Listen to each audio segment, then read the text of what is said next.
खबरें जो हमें सीधा जोड़ती हैं आपसे, जिनका आपकी जिंदगी पर होता है सीधा असर।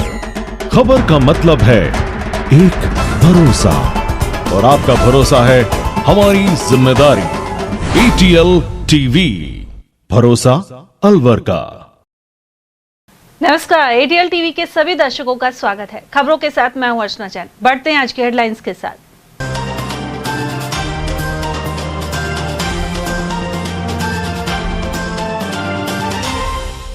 सीने में चाकू घोंपकर युवक के मर्डर के बाद बना तनाव। गोविंदगढ़ की घटना के बाद जिला अस्पताल में हुआ प्रदर्शन। मेव समाज ने आरोपियों के घरों पर बुलडोजर चलाने की उठाई मांग। किशनगढ़वास में युवक को किडनैप कर मारपीट कर की हत्या, वहीं गोली मारकर मर्डर के मामले में 2 बदमाशों को हुई उम्र कैद। टक्कर मारकर गिराने के बाद बाइक सवार से छीने 3.25 लाख। राजगढ़ क्षेत्र के अलेवर धाम की है घटना। और सांसद खेल उत्सव में स्पर्धाओं का चला दौर, वहीं सरदार पटेल की 150वीं जयंती पर किया यूनिटी कार्यक्रम। मंत्री भूपेंद्र यादव और संजय शर्मा हुए शरीक। और अब खबरों की चर्चा विस्तार से। अलवर के गोविंदगढ़ में रेलवे फाटक के पास लगे ट्रेड फेयर में बुधवार रात 2 गुटों में झगड़ा हो गया। वहीं बीच बचाव करने आए BA सेकेंड ईयर के छात्र के सीने में छुरा घोंपने से उसकी मौत हो गई। वहीं शव को अलवर जिला अस्पताल की मोर्चरी में पहुंचाया गया। गांव में तनाव का माहौल है और पुलिस जाब्ता तैनात किया गया है। वहीं मेव समाज के लोगों ने आरोपियों के घर पर बुलडोजर चलाने की मांग की है। पूर्व सदर शेर मोहम्मद का कहना है कि कुछ दिन पहले अलवर शहर के निकट एक युवक की मारपीट में मौत हो गई थी। उस वक्त पुलिस प्रशासन ने तुरंत आरोपियों के घर बुलडोजर चला दिया था। उसी तरह इन आरोपियों के घर पर भी बुलडोजर चलने चाहिए। घटना के बाद जिला अस्पताल में मेव समाज के काफी लोग इकट्ठे हो गए। उधर मृतक वकार के रिश्तेदार बशीर ने बताया कि वकार सेकेंड ईयर का छात्र था और जालू की कॉलेज में पढ़ता था। बुधवार शाम को युवक मेले में घूमने पहुंचा। यहाँ 2 गुटों में आपस में झगड़ा हो रहा था और यह देखकर वकार बीच बचाव करने लग गया। इसी दौरान एक युवक ने वकार के सीने में छुरा घोंप दिया। गोविंदगढ़ अस्पताल में इलाज के दौरान उसने दम तोड़ दिया। उसके बाद रात को ही शव अलवर जिला अस्पताल लाया गया। जानकारी के अनुसार मेले में मोमोज विक्रेता के यहाँ रामबास के कुछ युवकों के बीच विवाद हो गया।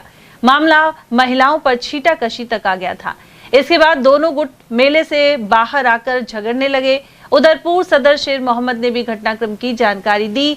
साथ ही कहा कि हाल ही में अलवर के निकट एक घटना में युवक की मौत के बाद आरोपियों के ढाबे तोड़े गए थे। अब इस मामले में भी अलवर पुलिस को आरोपियों के घर पर बुलडोजर चलाने चाहिए। साथ ही सभी की गिरफ्तारी जल्द की जाए। ये मेले में था और कोई कोई की लड़ाई हो रही थी, तो बीच में इसने बोला भाई क्या हुआ, इतने में इसके सिर में सीने में चोट मार दी छुरे से, चाकू से। फिर उसके बाद उसको हॉस्पिटल ले गए।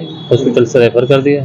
रेफर करने के यहाँ एडमिट कराए हैं, एक्सपायर हो गए। कहाँ की घटना है ये है गोविंदगढ़ बाजार की। तो ये रहने वाले कहाँ के हैं? ये खेड़ी बहादुर गोविंदगढ़। तो वहाँ किस लिए गए थे? ये बच्चों के साथ मेले देखने चले गए। मेला देखने? हाँ। तो ये पढ़ाई करता है? हाँ, पढ़ाई करता है, BA सेकेंड ईयर में। शादी हो गई? हाँ, शादी हो गई। तो बच्ची ने भी रीट का पेपर दिया है। अच्छा, कितने साल हो गए शादी को? शादी को 4 साल हो गए, लेकिन अभी तक गोना नहीं हुआ? हाँ, गोने होने वाला था, इस वजह से रुका पड़ा है। अच्छा, कितने बहन भाई हैं? ये बहन भाई 6 हैं। ये छोटा ही छोटा है? नहीं, एक इससे एक छोटा है भाई इसका। अच्छा, तो कब से तैयारी कर रहा था ये? तैयारी कर रहा है। तो किस चीज की? ये जीडी। उधर खेड़ली बहादुर गांव की उस घटना के बाद आरोपियों की गिरफ्तारी तक शव लेने से इंकार कर दिया गया है। मृतक के परिजनों और समुदाय के लोगों ने जिला अस्पताल की मोर्चरी के बाहर जमकर विरोध प्रदर्शन किया और धरना दिया। फिलहाल गोविंदगढ़ थाना प्रभारी सहित आला अधिकारी स्थिति पर नजर बनाए हुए हैं। मेरा भाई है, चाचा का बेटा है जो मृतक है, और घटना की जानकारी हमें हमारे जानने वालों ने फोन पर बताई थी। हम घर पर ही थे। जैसे ही हमें घटना का पता चला, हम घर से निकले। उस टाइम इनको गोविंदगढ़ हॉस्पिटल से रेफर किया जा चुका था। हम सीधा अलवर ही आए। अलवर जैसे ही हम सामान्य हॉस्पिटल में पहुंचे यहाँ, तो उसको मृत घोषित कर दिया था डॉक्टरों ने। किस तरह के हथियारों से वार किया गया? कितने लड़के थे? क्या FIR आपने दी, शिकायत की अभी? वो 10-12 लोग थे। और पहले भी कोई रंजिश थी? नहीं, पहले वो एक दूसरे को व्यक्तिगत तौर पर जानते भी नहीं। घटना ये भी कल कोई मालेखेड़ा में, सॉरी गोविंदगढ़ में कोई मेला जो मेगा ट्रेड फेयर जुड़ते हैं, ये जुड़ रहा था। ये बच्चे भी देखने गए, 5-7 बच्चे थे। और ये वहाँ जो कोई खोमचे वाला था, या वो क्या बोलते हैं, मोमोज, वाला था, तो वहाँ ये मोमोज खाने रुके और वो किसी मसले को लेकर के मोमोज वाला बच्चों से उलझ गया। इन्होंने खूब ये कोशिश की, जैसे इन्होंने आपस में नाम लिया एक दूसरे का, तो ये समझ गया कि ये मुस्लिम बच्चे हैं, मेव बच्चे हैं। उस गांव की तो फितरत है, उस गांव को पूरा इलाका जानता है कि वो एक ऐसा गांव है कि जो गुंडागर्दी ही करते हैं, इसके अलावा दूसरा काम नहीं करते। पहले भी कई वारदातें वो कर चुके हैं रामबास वाले, और एकाएक इन बच्चों पे टूट पड़े। तो तालिम नाम का बच्चा है, उसको इसका जो दोस्त था, जो इसके साथ था, उस पे जब उसको मार रहे थे तो ये इसने भी विरोध किया कि भाई इस तरह से मत मारो। तो इस लड़के को सीधा इन्होंने जो बर्फ की कोई छीलने के कोई जुआ वो होता है हथियार, उसे बच्चे के सीधा सीने में अंदर घुसा दिया। और 10, 12, 15 लोग जो तकरीबन वो बच्चे बता रहे हैं, वो लड़का जो जिस घायल है, जिसको साथ मारपीट की, वो बता रहा है कि 10-12 लोग लड़के थे कम से कम, और एकाएक हमारे ऊपर टूट पड़े। कोई कारण नहीं था, कोई लड़ाई का कोई मकसद नहीं था। क्यों टूट कर पड़े, क्यों उन्होंने मारा, सिर्फ हमारा नाम सुन करके और हमारे साथ इस तरह का बर्ताव किया कि उनके छुरा को अंदर गोप दिया। अब बात समाज की नहीं है, बात एक न्याय की है। बात न्याय की ये है कि अभी 5-7 दिन पहले यहाँ पर बड़ी एक घटना हुई। हम उस घटना का बिल्कुल पूरी तरह से उसकी निंदा भी करते हैं, और हमने की भी थी।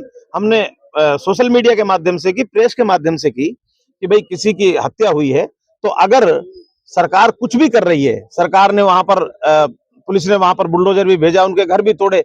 मैं नहीं मानता कि किसी मुस्लिम समाज ने उसका विरोध किया हो कि ऐसा क्यों कर रहे हैं, लेकिन क्या ये दो दोहरे कानून हमारे लिए हैं या एक समान है? इसी जिले का एसपी, उसी जिले का पुलिस, इसी जिले का सिस्टम हमारे बच्चे को, तो वो तो चलो ठीक है, वो तो उनके ढाबे पर गए थे खाना खाने, उसके बावजूद भी उनके घर तोड़ दिया, हमें कोई दिक्कत नहीं है। लेकिन क्या ये अलवर की पुलिस, अलवर का प्रशासन अब इन दरिंदों के खिलाफ भी वहां पर बुलडोजर चलाएगा?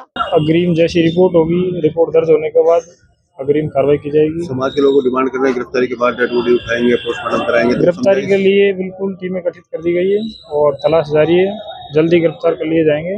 सब कार्रवाई की जाएगी। क्या कोई आपसी रंजिश थी पुरानी या ऐसा कोई नहीं था। कल शाम को सूचना मिली थी पुलिस को कि रामबास फाटक के पास झगड़ा हुआ है। मौके पर गए तो वहां पर बताया कि एक बच्चे के बर्फ तोड़ने का कांटा लगा सीने में, जिससे उसके हॉस्पिटल अलवर के लिए रवाना कर दिया गया था। दौरान इलाज उसकी डेथ हो गई थी। अभी परिजन पोस्टमार्टम के लिए आए हुए हैं। पोस्टमार्टम की रिपोर्ट लेके जैसी कार्रवाई होगी अमल में लाई जाएगी। कल शाम को करीब 8-9 बजे गोविंदगढ़ में एक रेलवे फाटक के पास में बाल मेला लगा हुआ है, 3-4 दिन से चल रहा था। वहाँ पे आपस में कासूनी झगड़ा होने पर एक वकार नाम का बच्चा था जो खेड़ी बहादुर का था, जिसकी ये एक हत्या हो गई, और उस पर अभी पोस्टमार्टम की कार्रवाई की जा रही है। परिजनों के द्वारा जो रिपोर्ट दी है उस पर मुकदमा दर्ज कर लिया गया है। 3 आरोपियों को डिटेन किया है और शेष अनुसंधान से स्पष्ट होगा। सामाजिक लोग हैं, कितने दिन का आपको समय दिया है? इस तरह की और प्रक्रिया अपनाई जाएगी कानून के द्वारा? नहीं, विधि सम्मत लीगल जो भी इन्वेस्टिगेशन है, इन्वेस्टिगेशन अभी FIR दर्ज हुई है, इन्वेस्टिगेशन से जो भी सही होगा वो निष्पक्ष अनुसंधान किया जाए। आरोपी कौन कौन है, क्या क्या नाम है और किस तरह की आरोपी अभी नाम वो वहीं के हैं, लोकल रामबास के, जिनको डिटेन किया है पूछताछ करके। उधर किशनगढ़ थाना क्षेत्र में बुधवार रात एक युवक का अपहरण कर मारपीट की गई। ग्राम माचा और चामरोदा के बीच 29 वर्षीय युवक समयदीन का कुछ युवकों ने अपहरण कर लिया। आरोपियों ने युवक के साथ जमकर मारपीट की और गंभीर हालत में किशनगढ़ अस्पताल के सामने फेंक कर फरार हो गए। घायल को अस्पताल ले जाया गया, जहां उपचार के दौरान उसकी मौत हो गई। मृतक का भाई ताहिर ने बताया कि समयदीन गाड़ी चलाने का काम करता था और घटना के समय बाइक से घर लौट रहा था। उधर पुलिस ने मामला दर्ज कर जांच शुरू कर दी है। उसका नाम समयदीन खान है, चाचा का रहने वाला है। क्या घटना हुई? उसको माचा का कुछ लड़के थे, उन्होंने उठाया था चामरोद और इसके माचा के बीच में से, और घर ले जाके उसको मारपीट। कहाँ से उठाया था? ये गांव माचा और चामरोद के बीच में, मेन रोड से, मेन हाईवे से। ये उठाया सर जी 11 साढ़े 11 बजे रात को। क्या रंजिश थी? कोई ऐसी रंजिश नहीं थी। अगर वो बताता तो एक्सपायरी हो गया। तो यहाँ पे लेके आए फिर? हाँ, यहाँ पे लेके आया, किशनगढ़ लेके आया था। किशनगढ़ तो वो छोड़ के गए थे, फिर किशनगढ़ में उनने मतलब भर्ती किया, तो वहाँ उन्होंने रेफर कर दिया, रोका नहीं। यहाँ मौत हो गई। हाँ, तो यहाँ मतलब पहुँचते उसकी मौत, लगभग कितनी उम्र होगी मृतक की? उसकी 29 साल, क्या काम करता था? ड्राइविंग। और वहीं अलवर के SC/ST कोर्ट ने गोली मारकर युवक की हत्या के मामले में 2 बदमाशों को आजीवन कारावास और 50-50 हजार रुपए के जुर्माने की सजा सुनाई है। यह फैसला न्यायाधीश अनीता सिंदल की अदालत ने सुनाया। विशिष्ट लोक अभियोजक योगेंद्र खटाना ने बताया कि यह प्रकरण लेन देन के विवाद से जुड़ा हुआ था। मृतक संजय और परिवादी मायाचंद 1 जनवरी 2023 को बड़ौदा मेव थाना क्षेत्र में बोलेरो गाड़ी में अपने गांव जयसिंहपुरा जा रहे थे। इसी दौरान आरोपियों बाबूलाल और उसके भाई सुनील ने उनकी गाड़ी रुकवाई।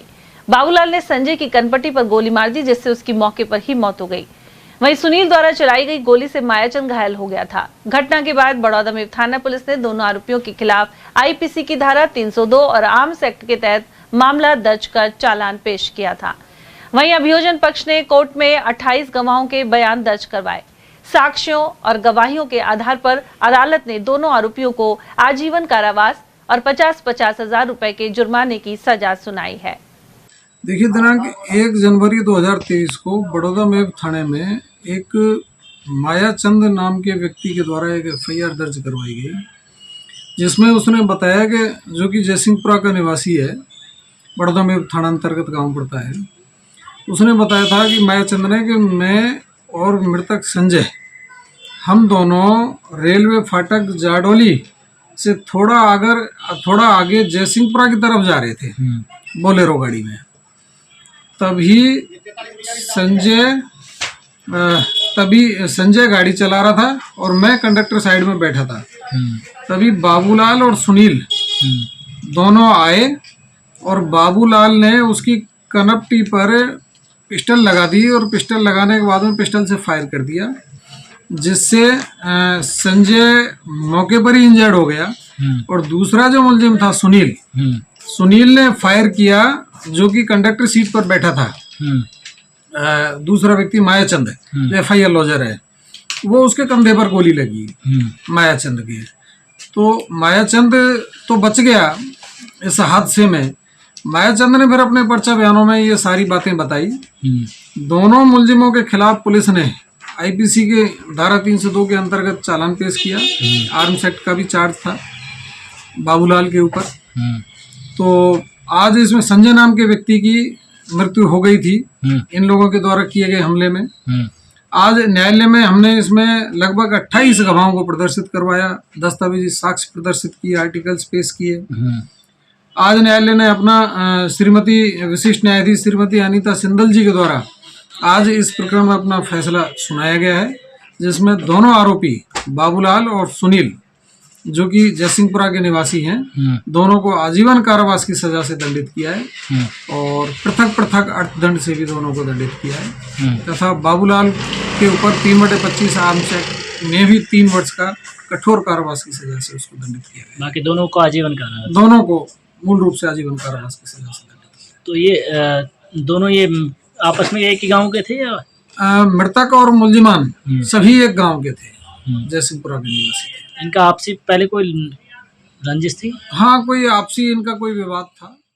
पहले बाइक से टक्कर मारकर गिराया और फिर शातिर करीब 3.25 लाख रुपए छीनकर फरार हो गए। यह घटना राजगढ़ भुलेरी मार्ग के मध्य स्थित अलेवा धाम के पास की है। सूचना मिलते ही रैनी पुलिस राजगढ़ CSC पहुंची। पीड़ित कोठियारी का बास निवासी रामचरण मीना ने पुलिस को अपने बयान में बताया कि वह परवेणी गांव से अपने दोस्त से 3 लाख रुपए लेकर राजगढ़ आ रहा था। रास्ते में अलेवा धाम के पास राजगढ़ की ओर से आ रही बिना नंबर की मोटरसाइकिल ने उसकी बाइक को टक्कर मार दी, जिससे वह गिर गया। बाइक पर 3 लोग सवार थे, जिनमें से एक व्यक्ति ने हेलमेट लगा रखा था और उसके साथ बैठे 2 लोगों ने अपने मुंह पर कपड़ा बांधा हुआ था। इन बदमाशों ने मारपीट कर उसका मोबाइल तोड़ दिया और बाइक की चाबी निकाल ली। साथ ही नकदी का बैग छीनकर उसकी बाइक को नाले में पटक दिया। साथ ही राजगढ़ की ओर भाग गए। इसके बाद पीड़ित ने एक राहगीर के फोन से अपने भाई वीरेंद्र मीना को घटना की जानकारी दी। परिजनों ने राजगढ़ CSC में उसका उपचार करवाया। उधर रैनी पुलिस मामले की जांच कर रही है। मैं रामचरण मीना बास कोठियारी निवासी हूँ। मैं आज शाम 4 बजे रैनी गया था। रैनी से फिर फरवरी गया था। मेरे दोस्त ने पैसे उधार लिए थे मैंने 3 लाख रुपए और 24,000 रुपये मेरी जेब में थे। मैं वहाँ से होता हुआ बुलेरी दाम अलेवा वहाँ पे आके एक चढ़ाई आती है तो मैं वहाँ से जा रहा था। राजगढ़ की तरफ से एक बाइक जा रही थी, फ्रेश नई गाड़ी थी, 3 लड़के उस पर थे। उन्होंने मेरी गाड़ी से टक्कर हुई उनकी, फिर उन्होंने मेरे साथ मारपीट की और जो मेरे पास पैसे थे 3,24,000 रुपये उनको ले गए, मेरा मोबाइल तोड़ गए और गाड़ी को नाली में फेंक के चले गए। कितनी उम्र के लड़के थे तीनों, क्या पहन रखा था? 2 लड़के थे, वो तो 28 से 30 साल के थे, एक 17-18 साल का लड़का था। तीनों ने जीन्स शर्ट पहन रखे थे, हेलमेट था, दोनों मुँह बांध रखा था अपना, दोनों दस्तियों से। पैसे कहाँ से लाए थे? मेरे दोस्त है सर, परवेली गाँव, वहाँ से लाए। अलवर के राजर्षि मत्स्य महाविद्यालय के खेल मैदान पर गुरुवार को वी शक्ति ट्रस्ट की ओर से अलवर सांसद खेल उत्सव का आयोजन किया गया। इसका शुभारंभ अलवर सांसद एवं केंद्रीय मंत्री भूपेंद्र सिंह यादव और वन मंत्री संजय शर्मा ने संयुक्त रूप से किया। इस अवसर पर भाजपा जिला अध्यक्ष अशोक गुप्ता, जिला महामंत्री ऋषिराज शर्मा, भाजपा नेता पवन जैन और अभिषेक तनेजा के साथ ही विभिन्न खेल संघों के प्रतिनिधि एवं अधिकारी मौजूद रहे। गौरतलब है कि अलवर सांसद खेल उत्सव जारी है। इसके तहत अलवर के राजर्षि कॉलेज मैदान सहित अनेक जगह स्पर्धाएं हो रही हैं। इस दौरान केंद्रीय मंत्री भूपेंद्र यादव ने कहा कि जिंदगी में खेल हमें निराश नहीं होने देते, क्योंकि जब हम एक मैच हारते हैं तो अगले मैच की तैयारी में फिर से जुट जाते हैं। इसीलिए पॉजिटिविटी का नाम ही खेल है। उन्होंने कहा कि राजनीति तो आपस में कई बार विकास को रोकने का काम करती है, लेकिन जब खेल और प्रयोगशालाएं आगे आती हैं तो उससे देश का भविष्य बनता है। प्रधानमंत्री का यह आह्वान देश को गढ़ने का आह्वान है। उन्होंने सरकारी स्कूलों में कार्यरत पीटीआई की भूमिका को भी सराहा। साथ ही बताया कि 8 फरवरी को इंटरनेशनल टाइगर मैराथन आयोजित होगी। इसी दिन लिटरेरी फेस्टिवल और एजुकेशन फेयर भी आयोजित होगा। तो देश जब उपलब्धि करता है तो केवल खेल में नहीं करता है, साहित्य में, विज्ञान में, हर चीज में, और उसका वातावरण बनाना बहुत जरूरी होता है। राजनीति तो आपस में कई बार विकास को रोकने का काम करती है, लेकिन जब खेल में और प्रयोगशालाओं में आते हैं तो उससे देश का भविष्य बनता है। माननीय प्रधानमंत्री जी का ये जो आह्वान है, ये देश के भविष्य को गढ़ने का आह्वान है। अलवर सांसद खेल उत्सव तो हमारा कंट्रीब्यूशन एक छोटा सा है, लेकिन मैं अलवर में इस बात की तारीफ करना चाहूँगा। मैं कभी कल्पना नहीं कर सकता था कि गवर्नमेंट स्कूलों में सबसे अच्छे पीटीआई होते हैं। कहीं कितने लोगों को मेरी बात हजम नहीं होगी। मैं समझता था पीटीआई करते क्या है, लेकिन मैं खेल उत्सव में इस बात में मैंने पहली बार देखा है कि पीटीआई गांव-गांव से स्कूल से टीम लाते हैं। गवर्नमेंट स्कूल के पीटीआई बच्चों के साथ मेहनत करते हैं, लेकिन गवर्नमेंट और प्राइवेट स्कूल की दीवार को भी अगर कोई तोड़ सकता है तो खेल का मैदान तोड़ सकता है। इसलिए खेल समान शिक्षा के लिए भी जरूरी है, अवसरों की समानता के लिए जरूरी है। हमारा अलवर सांसद खेल उत्सव में ये ओपन गेम जो है यहाँ पर हो रहे हैं, लेकिन नवंबर के पहले सप्ताह में जो हमारे इंडोर गेम्स हैं, जिसमें बास्केटबॉल है, योगा है, वो भी हमारे होने वाले हैं। 14 और 15 को हमारे फाइनल जो है वो इंदिरा गांधी स्टेडियम में होने वाले हैं। मैं तो चाहूँगा कि 14-15 की तैयारी सब लोग इस प्रकार से मिलकर के करें कि 14-15 को पूरा अलवर जो बच्चे फाइनल में खेले उनके उत्साहवर्धन के लिए उपस्थित हों, और 14 और 15 के बाद अलवर एक और बड़ा आयोजन करने जा रहा है कि 8 फरवरी को, पिछली बार तो हमने नेशनल टाइगर मैराथन करी थी, 8 फरवरी को हम इंटरनेशनल टाइगर मैराथन करने जा रहे हैं। उधर केंद्रीय मंत्री यादव सहित वन मंत्री संजय शर्मा सहित जिला कलेक्टर आरतिका शुक्ला ने 100 मीटर की रेस करवाई। साथ ही वॉलीबॉल ग्राउंड में बच्चों से मुलाकात की। और वहीं लौह पुरुष सरदार वल्लभ भाई पटेल की 150वीं जयंती पर यूनिटी मार्च अभियान के तहत देश में एकता और जन भागीदारी का संदेश दिया गया। इसी क्रम में माय भारत युवा कार्यक्रम एवं खेल मंत्रालय द्वारा एक प्रेस वार्ता का आयोजन लॉर्ड्स यूनिवर्सिटी चिकानी में किया गया। कार्यक्रम में केंद्रीय मंत्री भूपेंद्र यादव मुख्य अतिथि के रूप में उपस्थित रहे। उन्होंने कहा कि सरदार पटेल की जयंती पर चलाया जा रहा यह अभियान भारत की एकता, अखंडता और सामूहिक जन भागीदारी की भावना को सशक्त करने वाला है। इस अवसर पर वन मंत्री संजय शर्मा और भाजपा अलवर दक्षिण के जिलाध्यक्ष अशोक गुप्ता भी उपस्थित रहे। दोनों प्रतिनिधियों ने सरदार पटेल के योगदानों को याद किया, साथ ही कहा कि देश के प्रथम उप प्रधानमंत्री और गृह मंत्री के रूप में उन्होंने 562 रियासतों का एकीकरण कर अखंड भारत की नींव रखी थी। अलवर में अलवर संसद खेल उत्सव का ये जो दूसरा वर्ष है, इसका कल से प्रारंभ हुआ है और अभी 3 दिन विधानसभा स्तरीय प्रतियोगिताएं जारी हैं। मैं ये चौथी विधानसभा में आया हूं। सुबह से बारिश है, लेकिन बच्चों का उत्साह बारिश से ज्यादा है। 50,000 बच्चों ने रजिस्ट्रेशन कराया है और एक बहुत बड़ा उत्साह अलवर में हम इसमें देख रहे हैं। हम लोगों ने सेवा सप्ताह का कार्यक्रम किया था, तब भी अलवर में मैराथन का आयोजन किया था और उस दिन 9,000 की संख्या थी। पूरे देश में भारत की एकता, भारत की संकल्पवान छवि और एक भारत श्रेष्ठ भारत बनाने का जो संकल्प है, ये सरदार पटेल ने हम लोगों को दिया। भारत के सभी देशी रजवाड़ों का एकत्रीकरण करके सरदार पटेल जी ने आजादी की लड़ाई में जहां गांधी जी के नेतृत्व में उस लड़ाई को लड़ा, वहीं एकीकृत, मजबूत, संकल्पवान, दृढ़ भारत का हमको जो आज मानचित्र है वो भी प्रदान किया। देश भारत माता के सपूत सरदार वल्लभ भाई पटेल उनकी 150वीं जयंती पर नमन करता है और जब 150वीं जयंती चल रही है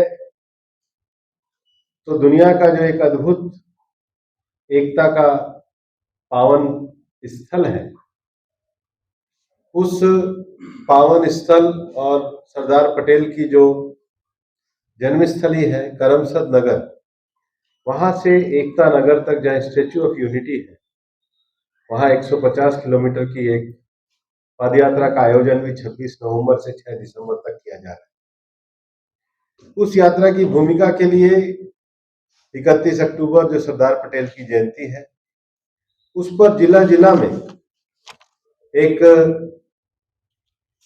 दौड़ का और एक उसके नेतृत्व में पदयात्रा का भी कार्यक्रम किया जा रहा है। अलवर में ये पदयात्रा, जिला स्तरीय पदयात्रा कल 31 अक्टूबर को नेहरू उद्यान से शुरू होकर Nangli circle, company garden, hope circus, Tripolia होते हुए विवेकानंद सर्किल पे समाप्त हो। इसके अलावा ये हम तिजारा में भी और कोटपुतली बहरोड में भी करने वाले हैं। इस योजना में एनसीसी, स्काउट, यूथ क्लब और सामाजिक क्षेत्र में काम करने वाले सभी नौजवान भाग लेंगे।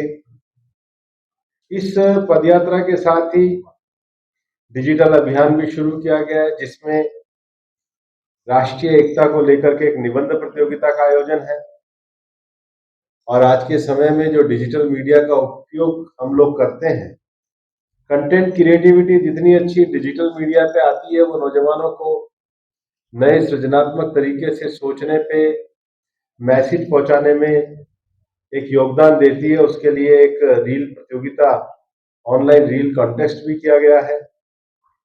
नागरिक कर्तव्य और राष्ट्रीय विचारों को नौजवानों में जागृत करने के लिए एक ऑनलाइन क्विज प्रतियोगिता भी करी है और भारत पोर्टल के माध्यम से देशभक्ति और जागरूकता के लिए एक पॉडकास्ट, ताकि विचारों को हम एक कंटेंट में भी प्रसारित करें और एक विचारों को बातचीत के माध्यम से भी करें, इसलिए पॉडकास्ट का कार्यक्रम किया है। देश भर में नौजवानों के मन में राष्ट्रीय एकता के लिए संगोष्ठी, नुक्कड़ नाटक का कार्यक्रम किया जाएगा और जिस स्वदेशी और आत्मनिर्भर भारत को बनाने के संकल्प को लेकर हम आगे बढ़ रहे हैं, वो नौजवानों को स्वदेशी का संकल्प, स्वच्छता, योग शिविर का भी आयोजन किया जाएगा।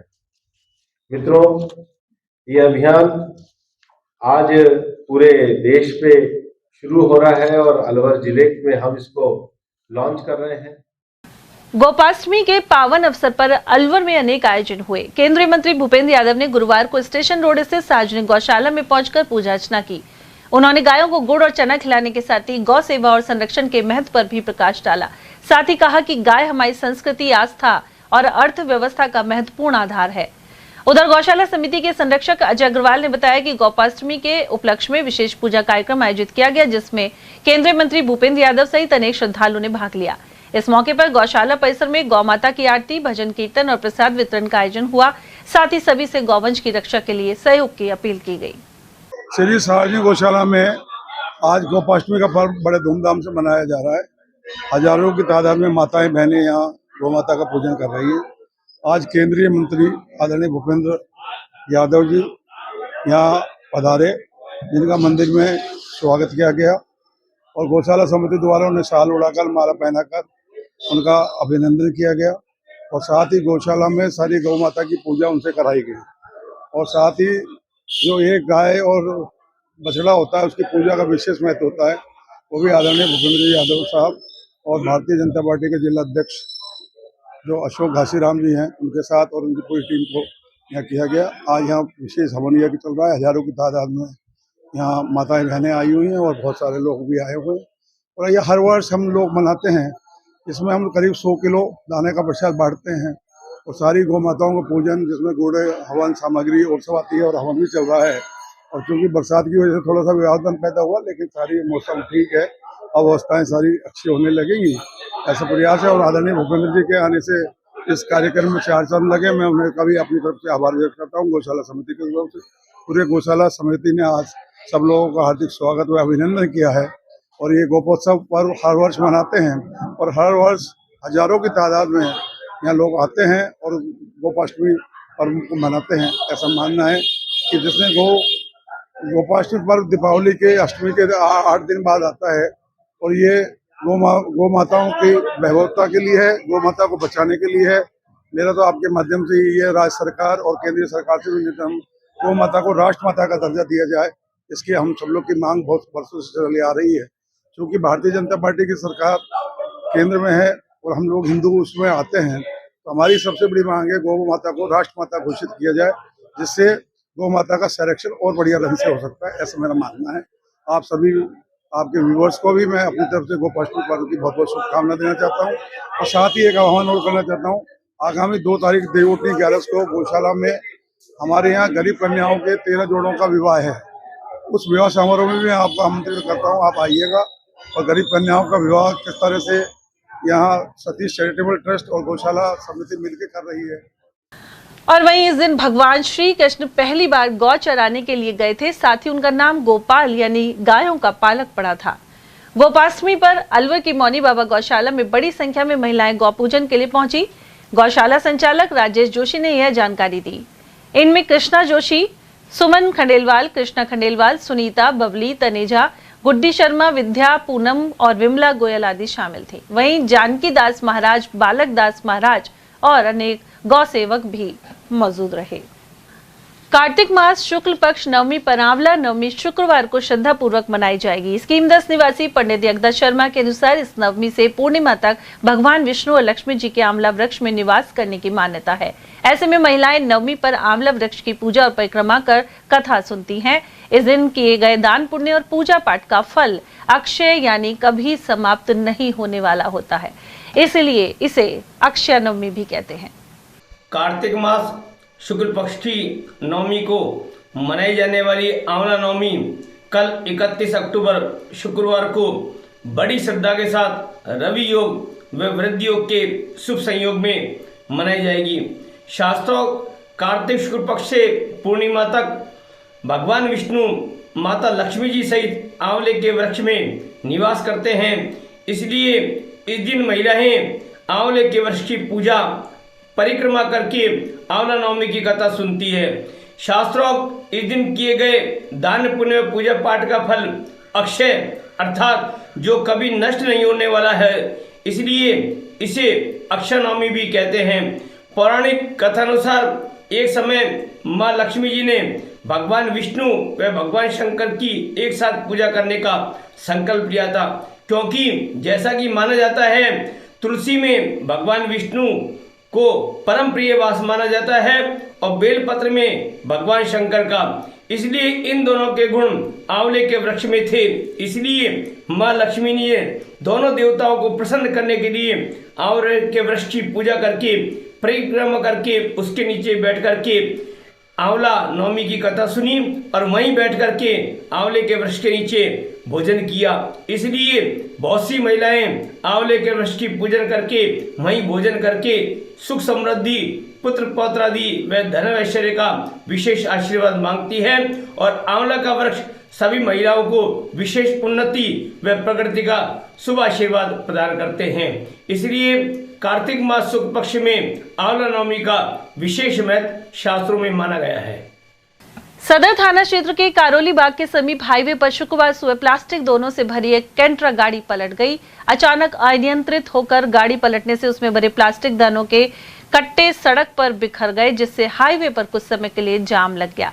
सूचना मिलने पर सदर थाना पुलिस मौके पर पहुंची और क्रेन की सहायता से गाड़ी और कट्टों को सड़क से हटवाया गया। गनीमत यह रही कि हादसे में ड्राइवर को कोई गंभीर चोट नहीं आई और वह बाल बच गया। बताया जा रहा है कि कैंट्रा गाड़ी प्लास्टिक दाने भरकर भिवाड़ी से अलवर की ओर आ रही थी।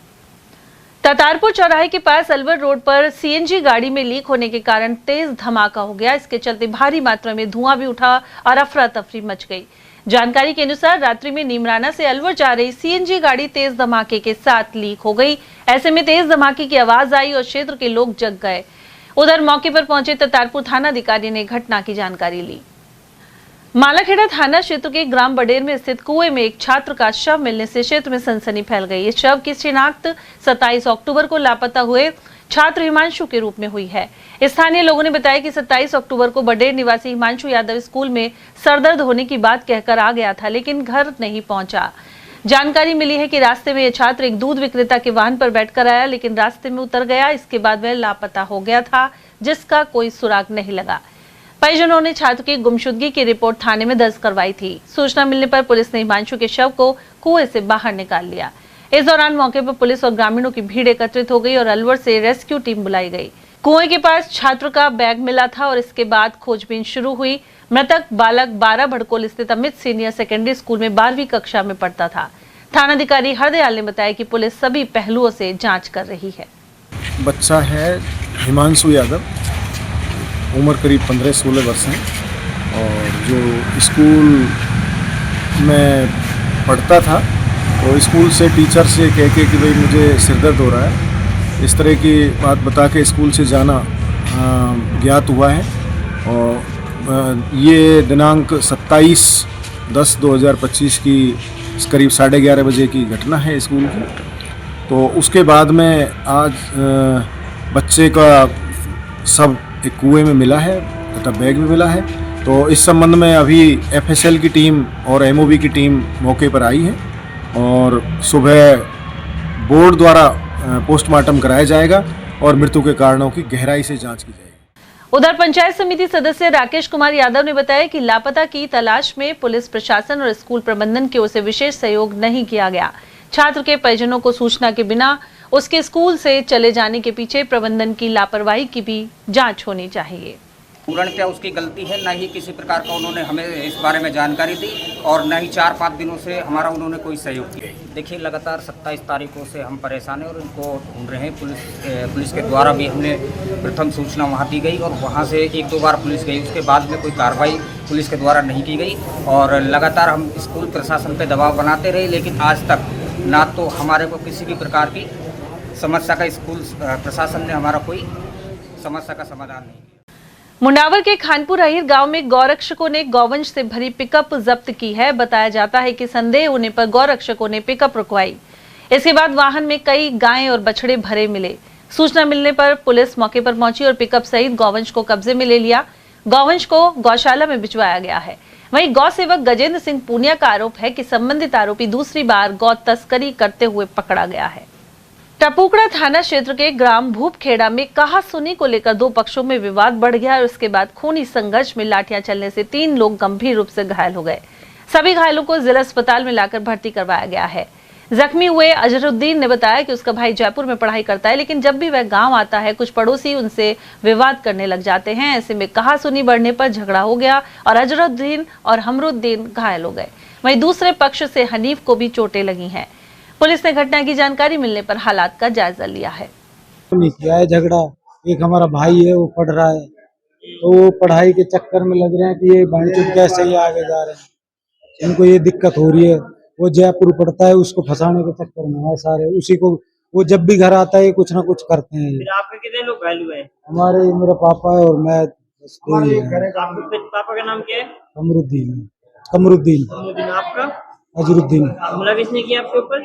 इन लोगों ने किया है, ये एक हनीफ है, एक दिलदार है और दो इसके लड़के हैं इनके, तो ये 4 बंदे हैं। ये एक इनमें लेडीज है। अच्छा, ये सारे लोगों ने किया है। हाँ।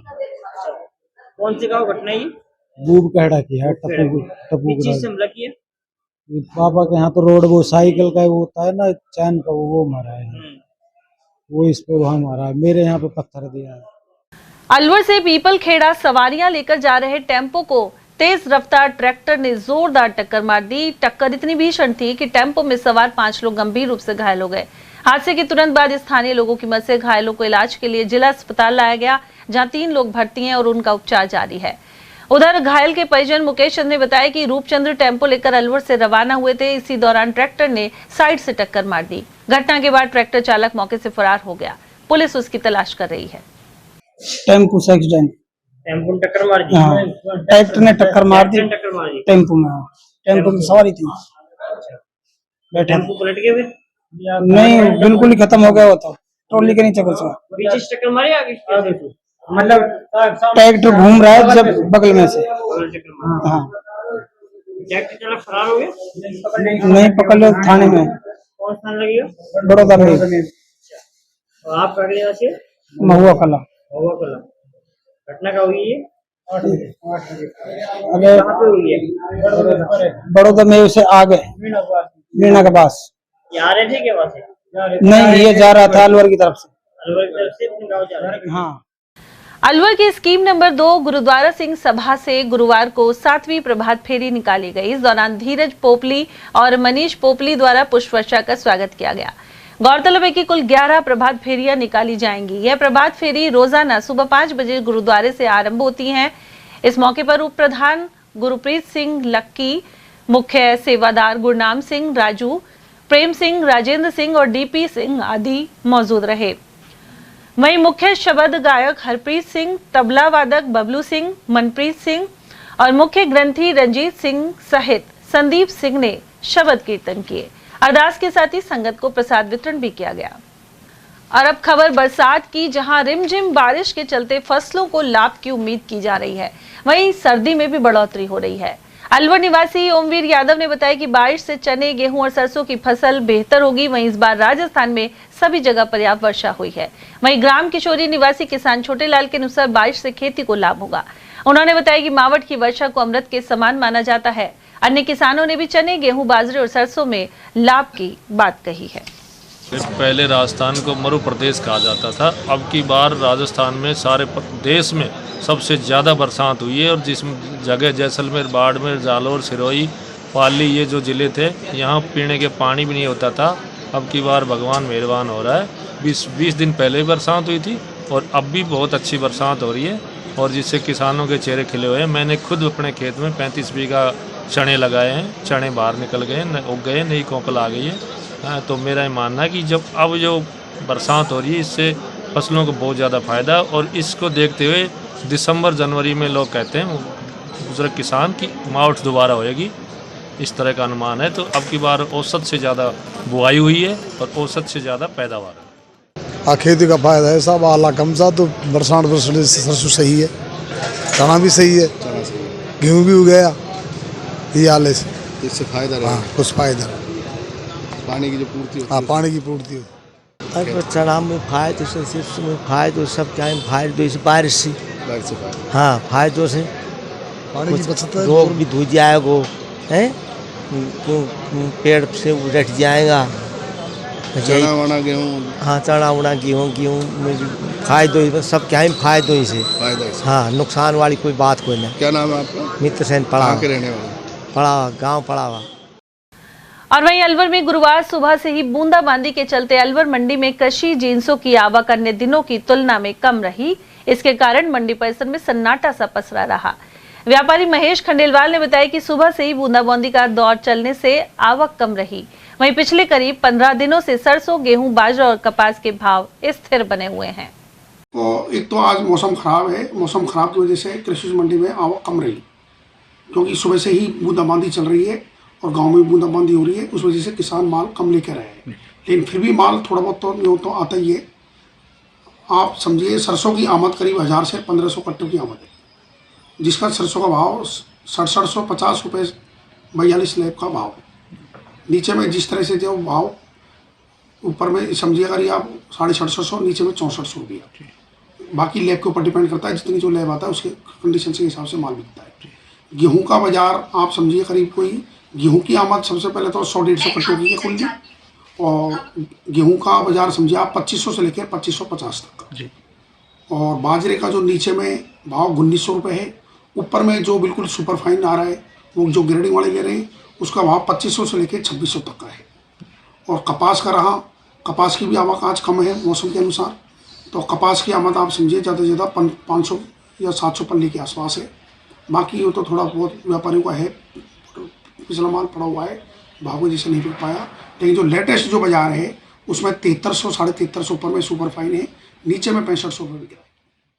सोने चांदी के भाव में फिलहाल गिरावट आ रही है। सोने का भाव करीब 1,23,000 रुपए तोला और चांदी का भाव 1.5 लाख रुपए किलो के आसपास बना हुआ है।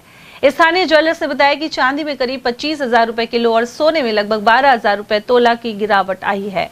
वहीं शादी विवाह का सीजन बीतने के बाद दामों में और कमी की संभावना है। इस टाइम सोने का भाव करीब मान लो 1,23,000 के आसपास समथिंग मान के चलो। चांदी का 1,50 करीब मान के चलो, 1,50 से ऊपर ही। तो लगभग कितने की गिरावट आई दोनों में? लगभग गिरावट तो करीब मान के चलो 40-45 हज़ार के आसपास गिरावट आई है चांदी के अंदर, और सोने के अंदर करीब 12,000 रुपये करीब। तो ज़्यादातर लोग किस तरह का आइटम पसंद कर रहे हैं?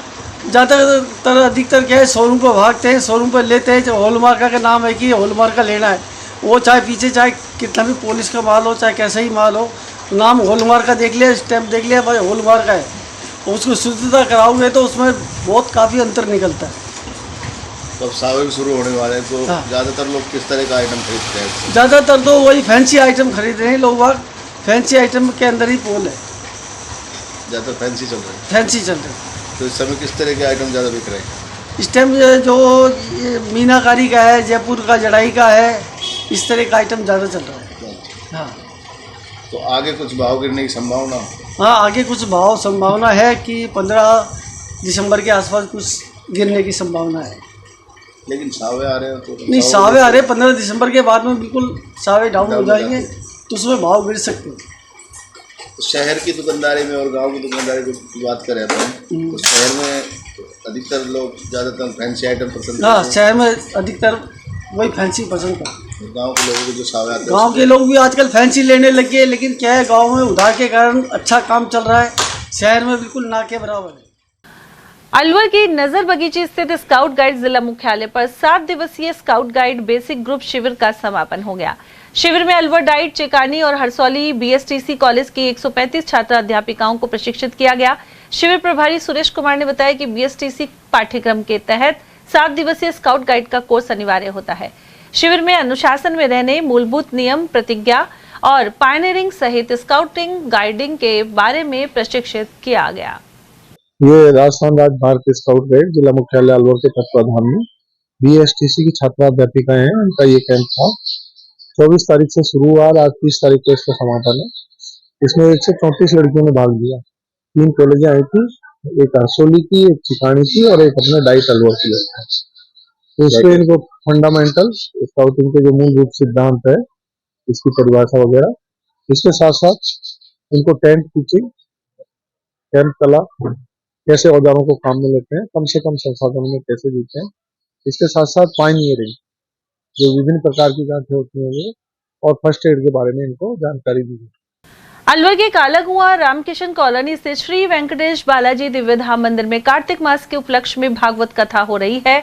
यह कथा 5 नवंबर तक मंदिर प्रांगण में होगी। इसी क्रम में गुरुवार सुबह साउथ वेस्ट ब्लॉक स्थित राम मंदिर से कथा स्थल तक शोभा यात्रा निकाली गई। भागवत कथा का समय दोपहर 1 बजे से शाम 5 बजे तक रहेगा। वहीं कथा का वाचन स्वामी सुदर्शनाचार्य महाराज करेंगे। भागवत कथा के दौरान 1 नवंबर को एकादशी व्रत का उद्यापन एवं तुलसी विवाह का भी आयोजन किया जाएगा।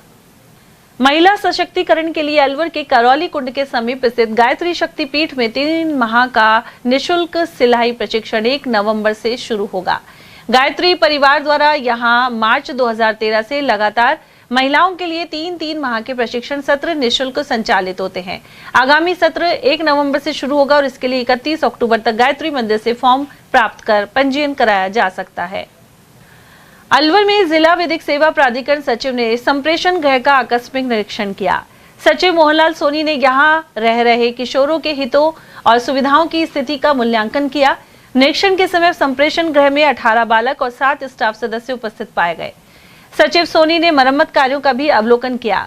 उधर अधीक्षक संजय वर्मा द्वारा अवगत करवाने पर प्राधिकरण सचिव ने बच्चों को यहां के सामान को क्षति नहीं पहुंचाने के लिए समझाया।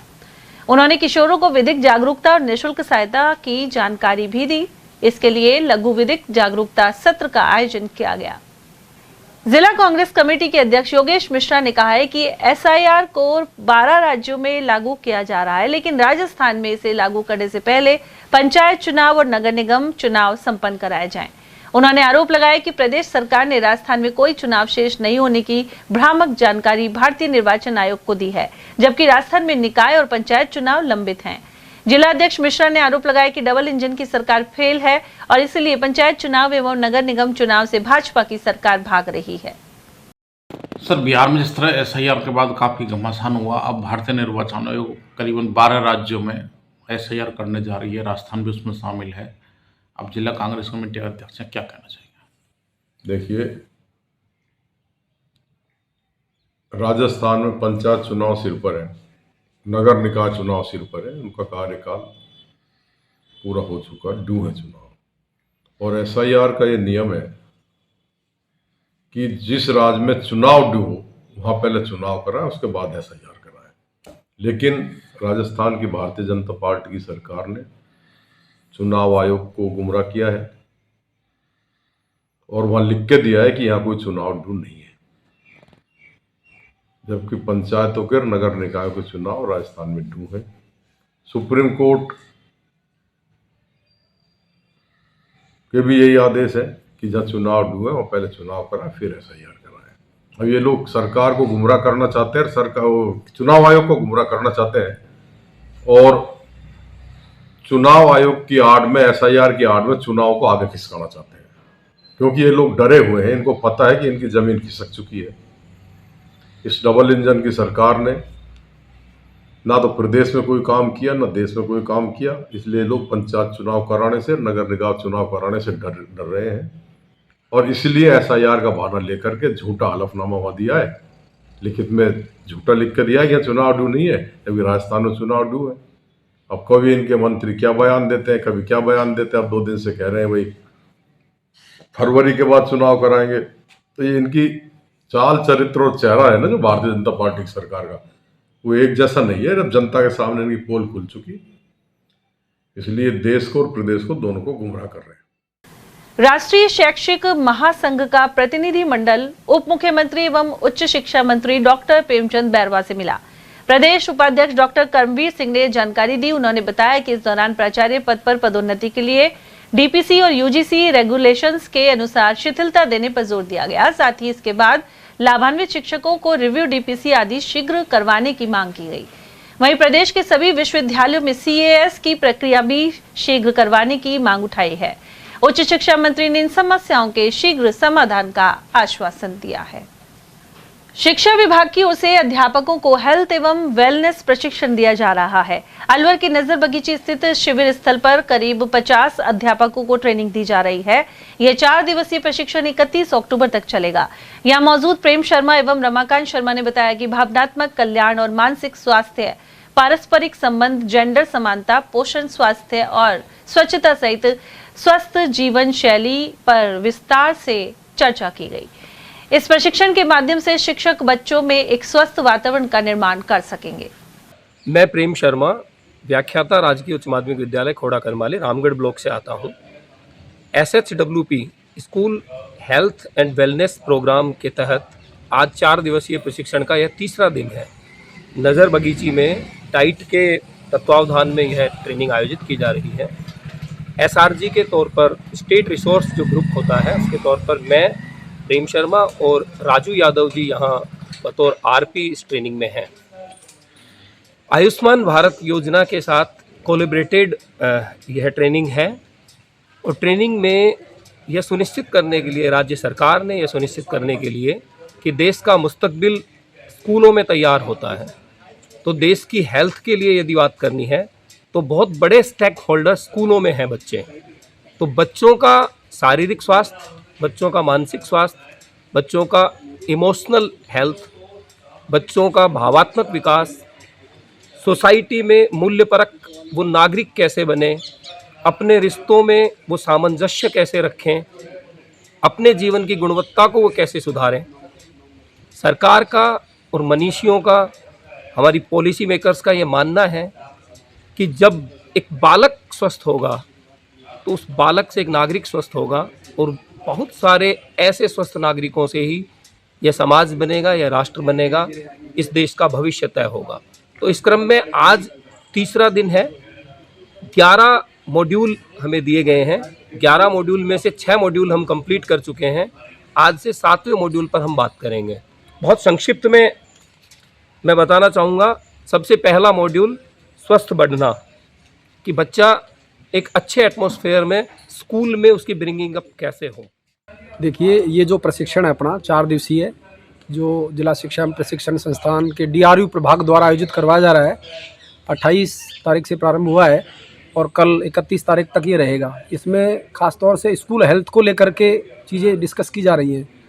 इसमें 11 मॉड्यूल्स हैं जिन पर हम काम कर रहे हैं और जो मूल चीज़ है कि विद्यालय, स्कूल हेल्थ और बालक का हेल्थ, हम ये मानते हैं कि पहला सुख निरोगी काया। यदि बालक स्वस्थ रहेंगे, मानसिक रूप से, फिजिकली स्वस्थ रहेंगे, तो वो बच्चे आगे अच्छा पढ़ेंगे, अच्छा लिखेंगे और कम्युनिटी में भी एक बदलाव नज़र आएगा। इस कार्यक्रम को लेकर के सरकार की और NEP 2020 की एक सोच ये रही है कि जो है बच्चे स्वस्थ हों, विद्यालय में भी एक उनको अच्छा वातावरण मिले।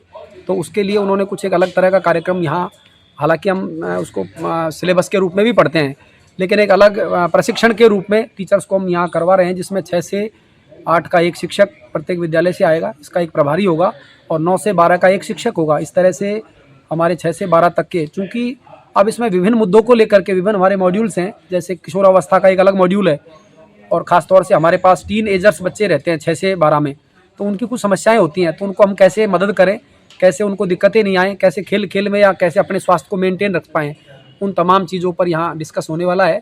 और मुझे लगता है कि विद्यालय का जो एक स्वास्थ्य कार्यक्रम है और एक कल्याण की भावना को लेकर के ये कार्यक्रम आयोजित किया, ये अपने आप में पूर्ण रूप से सफल होगा। सर, बच्चे स्कूल आते हैं सभी सरकारी स्कूलों में, लेकिन क्या है कि बच्चे स्कूल में तो पढ़ते हैं लेकिन घर पे जाके पढ़ाई में लापरवाही करते हैं। तो कुछ इस तरह का संस्कार आप देंगे कि बच्चे सुनिश्चित रूप से कम 2 या 3 घंटे 24 घंटे में से घर पे पढ़ें।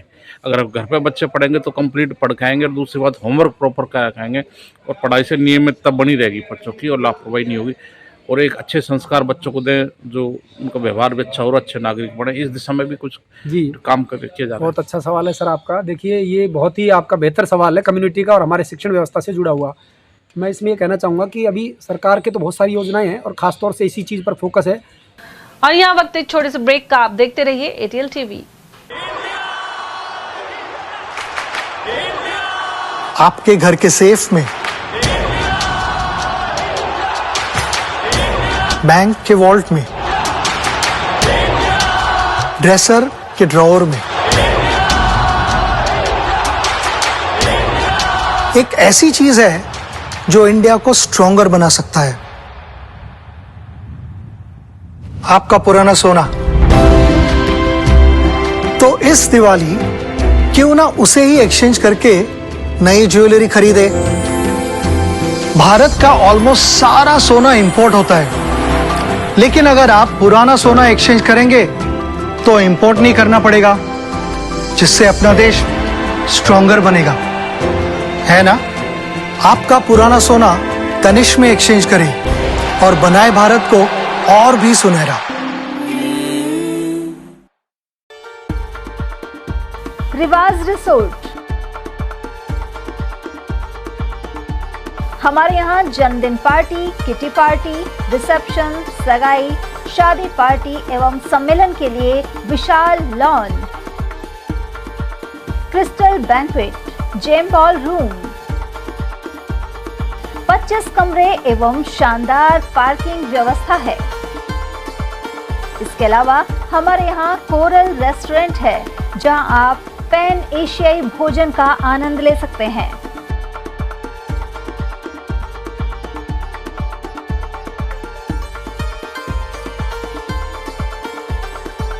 हमारे पास Indian, tandoori snacks, pasta, pizza, sandwich एवं चाइनीज व्यंजनों की व्यवस्था है। हमारा पता है Riwaz resort, company Bagh road, Alwar. Contact number 9549806667।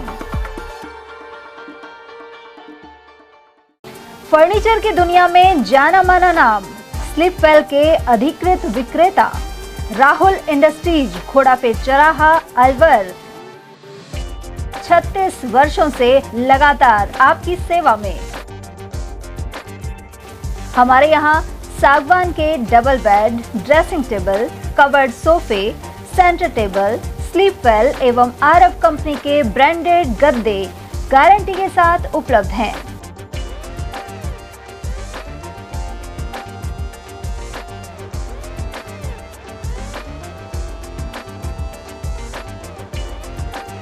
हमारे यहाँ सागवान फर्नीचर, कवर्ड सोफे ऑर्डर से भी बनाए जाते हैं। एक बार शोरूम पर पधारकर सेवा का मौका अवश्य दें। हमारी अन्य जगह कोई ब्रांच नहीं है। हमारा पता राहुल इंडस्ट्रीज, घोड़ापेट चौराहा, Rajput hostel, Alwar. Mobile number 9461136318 and 9413536318। Khandelwal नमकीन। हमारे यहाँ उपलब्ध है शुद्ध देसी घी गजक, चॉकलेट ड्राई फ्रूट गजक, व्रत की फलाहारी नमकीन, फलाहारी बिस्किट, फलाहारी खाखरे, आलू वेफर्स, केला चिप्स, देसी घी आटा बिस्किट, देसी घी नान खटाई, काजू पिस्ता, बादाम पिस्ता और मल्टीग्रेन बिस्किट। नमकीन स्पेशल वैरायटी में तिल मठरी, मेथी मठरी, हींग सेव, मसाला मिक्स, बादाम लच्छा, झालमुरी, रोस्टेड नमकीन आदि भी मिलती हैं। हमारे यहाँ अनेक प्रकार के हेल्दी स्नैक्स भी मिलते हैं। पालक चिप्स, मूंग दाल चिप्स, मखाना चिप्स, चुकंदर चिप्स और आटा एवं सूजी के गोलगप्पे, कचौरी, समोसा, मठरी, चाट पपड़ी और रोस्टेड अलसी मठरी भी मिलती है। हमारा पता है खंडेलवाल नमकीन, स्टेशन रोड, गौशाला के पास, अलवर।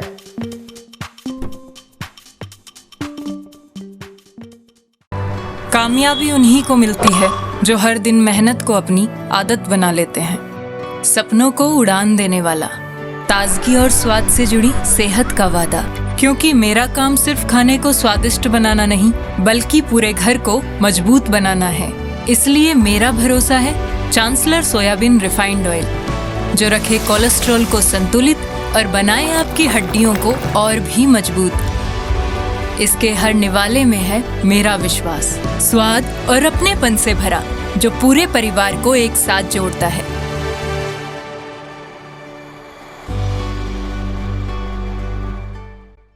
अलवर का अपना जाना पहचाना नाम स्ट्रॉन्गर स्पोर्ट्स फेयर, शहर का एकमात्र स्पोर्ट्स फेयर और गुड्स शोरूम, जहां इस वर्ष मिल रहा है ब्रांडेड ट्रैक सूट्स पर धमाकेदार offer. Shiv Naresh, select, bold, stronger और जस्ट जैसे ब्रांड्स पर मिल रहा है भारी डिस्काउंट। और हाँ, हर ट्रैक सूट के साथ एक जैकेट बिल्कुल फ्री। साथ ही Nivia, Cosco, Sporton, Yonex, Alpha, SS, SG और अन्य स्पोर्ट्स गुड्स पर भी जारी है विशेष छूट। सिर्फ 18, 19 और 20 तारीख को ट्रैक सूट्स पर पूरे 40% का डिस्काउंट। तो देर किस बात की, आइए और दीजिए हमें एक बार सेवा का मौका। स्ट्रॉन्गर स्पोर्ट्स वेयर, अलवर का ट्रस्टेड स्पोर्ट्स शोरूम। हमारा पता है stronger sports wear, Gopal talkies, bus stand के पास, अलवर। Mobile number Ashok Kumar 9460374217, Ajay Kumar 9414890908। हीरे, सोने, चांदी के जेवरातों के विक्रेता दुर्गा प्रसाद सुनील दत्त ज्वेलर्स, बजाजा बाजार, अलवर।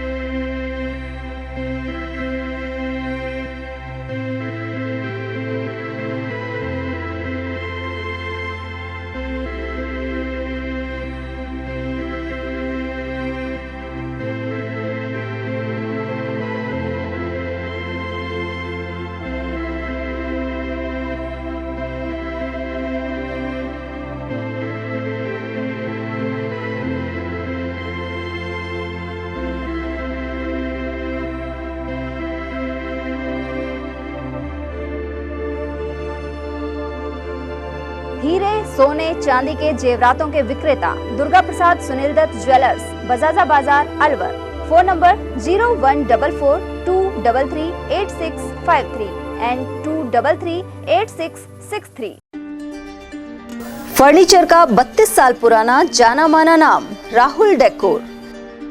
यहाँ आपकी लाडली बिटिया के लिए अथवा अपने घर के लिए सभी प्रकार का सागवान का फर्नीचर उपलब्ध है।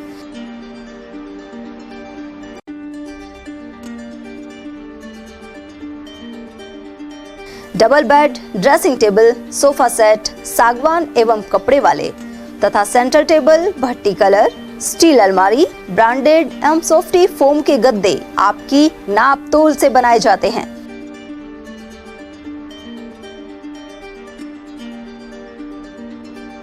सभी सामान एक ही छत के नीचे उपलब्ध। हमारा पता है अलवर बोर्ड, जैसमंत तिराहे से पहले, Kati Ghati, Alwar. Contact number 9414019769 and 9414019768।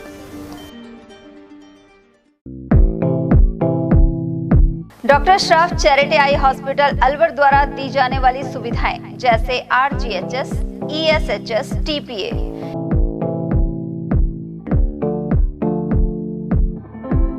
इसके अलावा registration, OPD service, OT ward, store एवं अलवर जिले में first time low vision clinic की सुविधा दी जा रही है। लो विजन एड क्लिनिक जो दिव्यांग बच्चों जिनकी निगाह बहुत सारे इलाज के बाद भी कम रह जाती है, उस ऐसे मरीजों के लिए या ऐसे बच्चों के लिए जो बेस्ट पॉसिबल जो डिवाइसेस होते हैं वो हमारे पास अवेलेबल है, जिससे हम ऐसे बच्चों का मदद कर सकते हैं। ऑप्थेल्मोलॉजी डॉक्टर द्वारा चिन्हित मरीज लो विजन क्लिनिक की सुविधा उठा सकता है। हमारे यहाँ विभिन्न प्रकार की जांचें जैसे OCT, RFNL, VFA, B scan, YAG laser, A scan की सुविधा उपलब्ध है। हमारा पता है doctor Shroff charity eye hospital, Subhash Nagar, NEB road, Alwar, Rajasthan. Contact number 014423705559। Break के बाद आप सभी का एक बार फिर से स्वागत है। प्रदेश में 28 अक्टूबर से 7 फरवरी 2026 तक SIR की प्रक्रिया चलेगी। मुख्य निर्वाचन अधिकारी नवीन महाजन ने विशेष गहन पुनरीक्षण कार्यक्रम की तैयारियों को लेकर समीक्षा की। उन्होंने शासन सचिवालय से VC के जरिए सभी संभागीय आयुक्त एवं जिला निर्वाचन अधिकारियों को इस संबंध में निर्देश दिए। साथ ही राजस्थान के जोनल अधिकारी एवं उप निर्वाचन आयुक्त भानु प्रकाश अटरू ने भी संबोधित किया। महाजन ने कहा कि SIR प्रक्रिया में BLO सबसे महत्वपूर्ण कड़ी है, उनके लिए एडवाइजरी जारी की गई है। वहीं वर्तमान मतदाताओं की पिछली SIR मतदाता सूची के साथ मैपिंग की जाएगी। सभी राज्यों की मतदाता सूचियां निर्धारित वेबसाइट पर अपलोड कर दी गई हैं। राजगढ़ इंडस्ट्रियल एरिया स्थित त्रिवेणी धर्मकांटे के पास बुधवार रात करीब 7 बजे एक बोलेरो चालक ने सड़क किनारे लगभग 12 फीट लंबे अजगर को देखा। इसके बाद काफी लोग मौके पर इकट्ठे हो गए। वहीं अजगर कुछ देर बाद पास में स्थित बंद पड़ी फैक्ट्री के पावर रूम में घुस गया। इसके बाद स्थानीय लोगों की सूचना पर राजगढ़ रेंजर राहुल फौजदार के नेतृत्व में वन विभाग की टीम मौके पर पहुंची। टीम ने सावधानी पूर्वक अजगर को रेस्क्यू कर कैद किया और बाद में उसे सरिस्का के जंगलों में सुरक्षित छोड़ दिया। प्रत्यक्षदर्शी कुलदीप ने बताया कि बोलेरो चालक ने सबसे पहले अजगर को हाईवे पर देखा था। पहले तो लोगों को डर लगा, लेकिन बाद में जब वन विभाग की टीम आई तो लोगों ने राहत की सांस ली। इस दौरान कई राहगीरों ने अजगर को करीब से देखा और कुछ ने उसके साथ फोटो भी खिंचवाई। रामगढ़ के ग्राम मिलकपुर स्थित आरबीएस स्कूल मैदान में अलवर सांसद खेल उत्सव के तहत अलवर सांसद और केंद्रीय मंत्री भूपेंद्र यादव पहुंचे। साथ ही ऑल इंडिया फुटबॉल एसोसिएशन के प्रेसिडेंट कल्याण चौबे सहित रामगढ़ विधायक सुखवंत सिंह मौजूद रहे। अतिथियों ने खिलाड़ियों से परिचय किया। वहीं केंद्रीय मंत्री यादव का रामगढ़ विधायक सुखवंत सिंह ने भव्य स्वागत किया। इस दौरान भाजपा मंडल अध्यक्ष भगवान सैनी, पूर्व भाजपा मंडल अध्यक्ष गोविंद सैनी, सतपाल सिंह सारण और एडवोकेट लाखन शर्मा आदि मौजूद रहे। और वहीं केंद्रीय मंत्री भूपेंद्र यादव ने बहरोड में अलवर सांसद खेल उत्सव के द्वितीय चरण का शुभारंभ किया। इस दौरान उन्होंने कहा कि खेल में उत्कृष्ट प्रतिभाओं को उचित मंच प्रदान कर आगे ले जाया जाएगा। बहरोड के आरपीएस विद्यालय में विभिन्न खेल प्रतियोगिताएं आयोजित हुई। इस दौरान विधायक Behror doctor Jaswant Yadav, all India football federation के प्रेसिडेंट कल्याण चौबे, अलवर क्रिकेट एसोसिएशन के अध्यक्ष मोहित यादव, बस्तीराम यादव सहित स्थानीय जनप्रतिनिधि और एसपी देवेंद्र कुमार बिश्नोई आदि मौजूद रहे।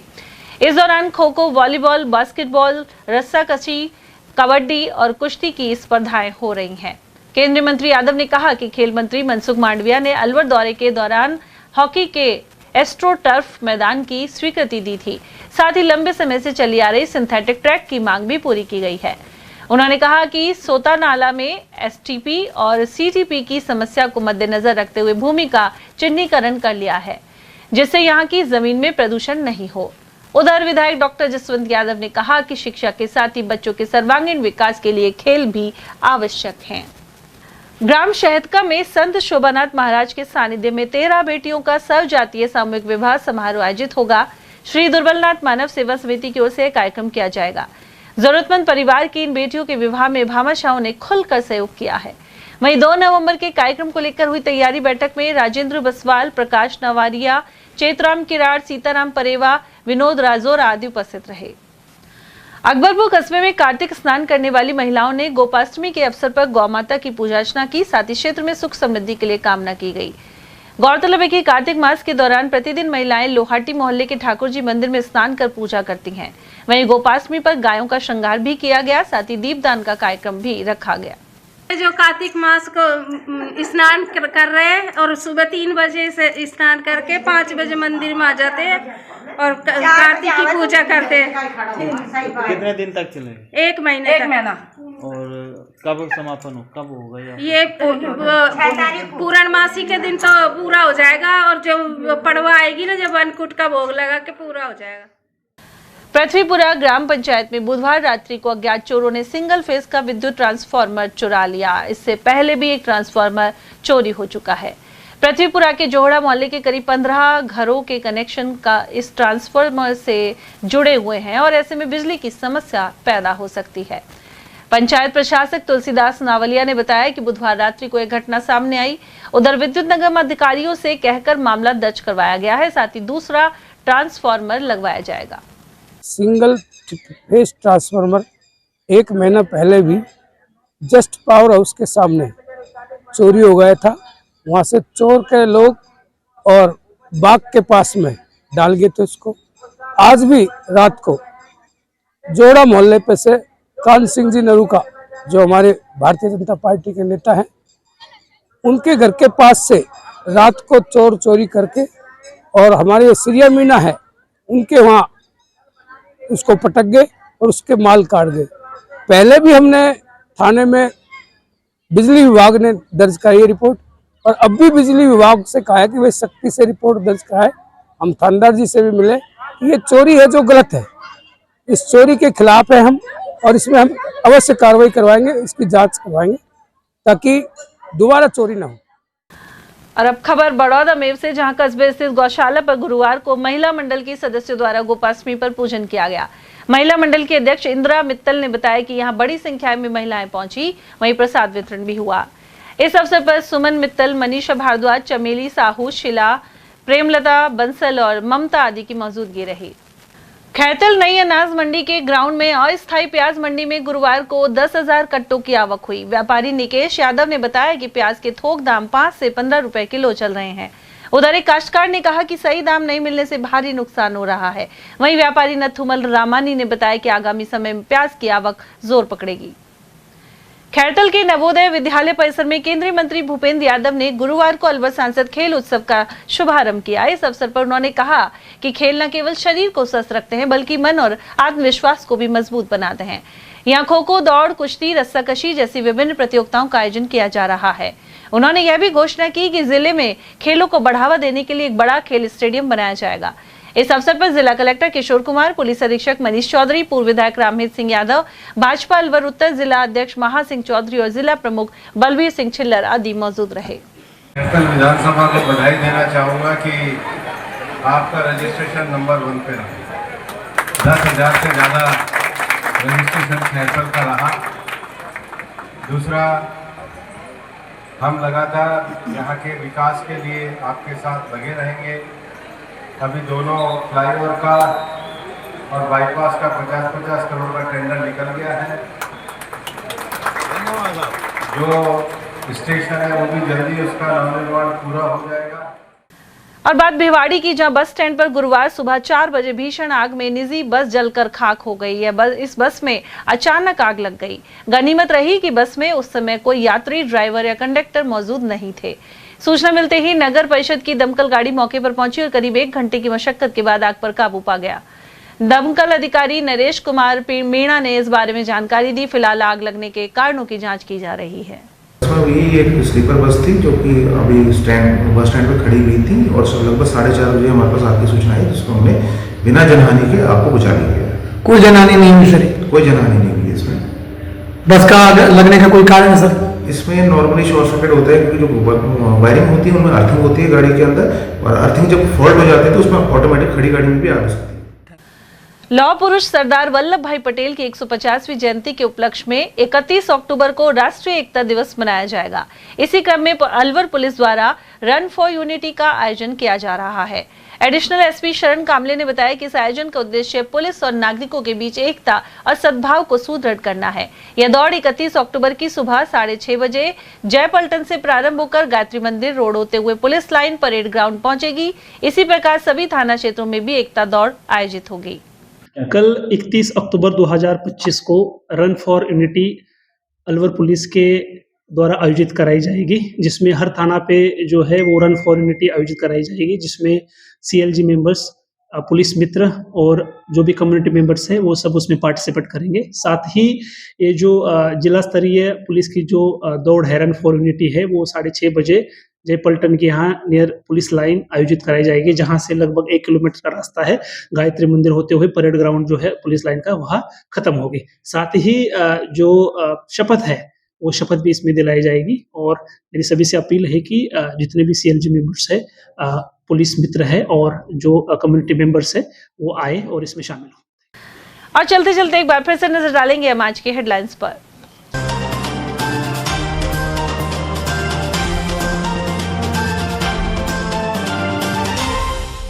सीने में चाकू घोंपकर युवक के मर्डर के बाद बना तनाव। गोविंदगढ़ की घटना के बाद जिला अस्पताल में हुआ प्रदर्शन। मेव समाज ने आरोपियों के घरों पर बुलडोजर चलाने की उठाई मांग।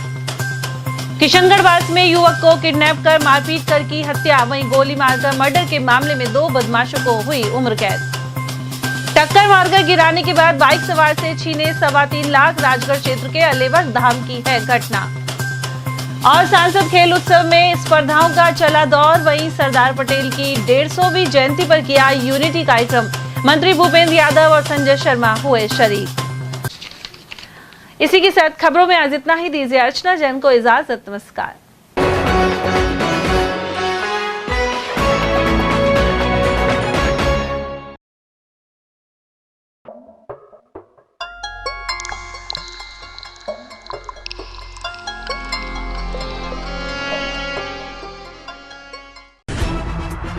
खबरें जो हमें सीधा जोड़ती हैं आपसे, जिनका आपकी जिंदगी पर होता है सीधा असर।